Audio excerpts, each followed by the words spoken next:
Assalamualaikum, welcome back to Mama Fauzan Channel. Hari ini aku mau ngasih tips cara meningkatkan kemampuan membaca pada anak sebagai persiapan masuk SD ya, Mam. Jadi kita menggunakan buku cerita bergambar sederhana seperti ini. Kamu bisa cari aja di perpustakaan, di sekolah, atau misalnya majalah atau apapun yang bergambar sederhana, tidak mesti beli ya, Mam. Jangan lupa like, comment, dan subscribe, dan simak terus videonya. Cara membacanya sebagai berikut. Misalnya ini ada buku judulnya Hot Summer atau musim panas atau musim kemarau ya kalau di Indonesia. Di sini ada kosakata dalam buku, kita bisa bacakan dulu. Kemudian ini ada gambar yang tertera di buku. Jadi kita tidak membaca yang ada di buku saja. Jadi buku ini harus dijadikan interaksi. Di sini ada gambar matahari dan siput. Jadi kita harus membuat interaksi antara matahari dan siput. Jadi kita harus ngajak anak kita untuk kira-kira kalau misalnya ada matahari, terus ada siput, terus mereka ketemu nih. Kita bisa tanya sama anak kita, kira-kira kalau matahari kita ketemu orang gitu ya. Misalnya di sini matahari dan siput, kita ngomong apa ya? Kalau misalnya kita mau menyapa. Nah, kira-kira kita mau tanya apa nih sama orang yang kita sapa? Di sini mataharinya ini akan menyapa siput. Jadi kalau menyapa berarti apa ya kalimatnya? Gitu. Nanti anak kita, halo. Ya, halonya gimana? Ya, halo, Selamat siang siput. Nah, ini udah bener nih misalnya jawaban anak kamu. Kenapa siang gitu? Karena di sini ada kalimat ya, the sunshine is strong. Sinar matahari sangat terik. Berarti kalau sinar matahari terik kapan ya? Pagi atau siang atau sore gitu. Jadi anak itu diajarin kritis gitu terhadap suatu gambar. Jadi gak cuma baca aja yang ada di textbooknya. Kemudian si siput. Kira-kira si siput ini jawab apa ya? Kalau kita disapa berarti jawabnya apa? Tadi kan ditanya, halo, selamat siang. Siput, berarti siput ngomongnya, halo matahari. Nah, kita komentarin nih mataharinya, karena sangat terik. Sinarmu sangat menyengat. Kita ganti teriknya menjadi menyengat, karena terik itu sinonimnya menyengat gitu. Nah, kalau misal kamu bingung nih mau nanyain apa ya sama anak, ada panduannya namanya The 5 W's and 1 H. Ini tuh kamu bisa cari di www.allkidsnetwork.com. Ini tuh gratis, kalian print aja. Cari di website itu ya. Jadi 5 W's itu tuh who, what, when, where, why. Who siapa, what apa, when kapan, where di mana, why mengapa. Terus ada satu namanya H itu how bagaimana gitu. Jadi tujuannya itu nanti di saat kelas kecil, kelas 1 sampai kelas 3 tuh anak-anak tuh udah biasa dengan pertanyaan, ini siapa, ini apa, ini di mana gitu kan, ini kapan gitu ya. Dan kita udah mulai memperkenalkan why, itu mengapa. Jadi kalau ada cerita tadi tuh misalnya mengapa sinar matahari terang, karena musim kemarau dan itu siang hari gitu misalnya gitu. Terus kalau buat kelas besar, kelas 4 sampai kelas 6 tuh harusnya udah bisa ya berpikir jika ditanya how, bagaimana.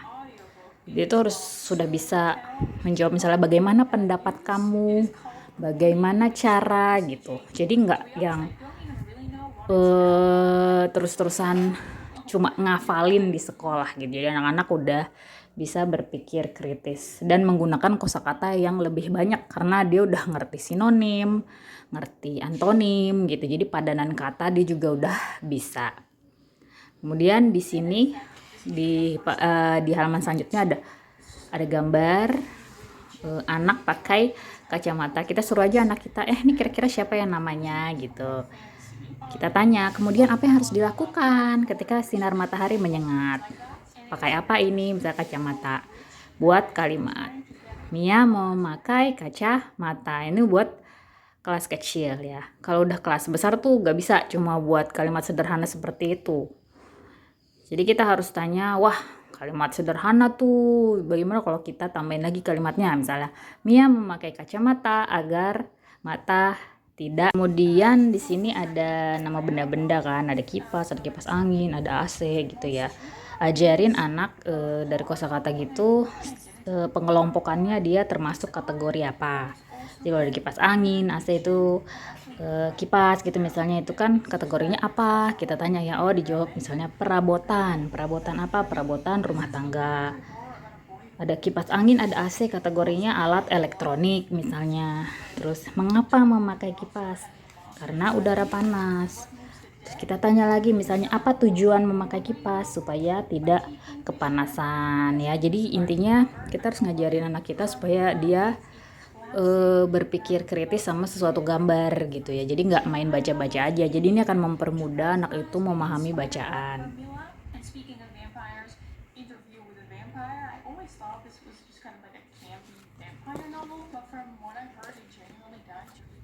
Lalu ada juga buku cerita yang gunanya untuk mengajarkan pesan moral ya. Misalnya ini tentang buku ini tentang menolong teman. Seperti biasa kalau bingung pakai panduan yang tadi 5 W's and 1 H. Siapa, mengapa, di mana, bagaimana ya kan. Yang tadi kapan, terus misalnya ini ada gambar seperti ini. Ayam ini minta tolong gitu. Apa yang harus dilakukan kuda ini? Terus misalnya kucing ini kenapa? Bagaimana cara nolongnya gitu. Oh, sekarang giliran kuda nih mengalami kecelakaan. Apa yang harus dilakukan kita sebagai teman gitu. Ya masih banyak ya buku-buku yang lain nih. Nanti kita bahas di video selanjutnya. Kalau anak bosan, kita bisa pakai buku komik ya. Ini salah satunya, aku punya komik judulnya Keluarga Gaul. Kamu bisa beli di Gramet ya. Cerita dan gambarnya menarik dan sangat relate, misalnya tentang gadget, tentang temenan, macam-macam deh. Ini misalnya tentang penggunaan gadget ya, terus ada interaksi keluarganya lucu, misalnya ini ada ceritanya tiba-tiba di seluruh dunia kena virus, terus HP-nya semua mati, terus kan kita bingung ya mau gimana ya, biasa kita main HP gitu. Akhirnya kita cari kesibukan, ada yang main game, ada yang jadi fotografer dadakan, ada yang jajan tapi kesasar gara-gara nggak pakai Google Map.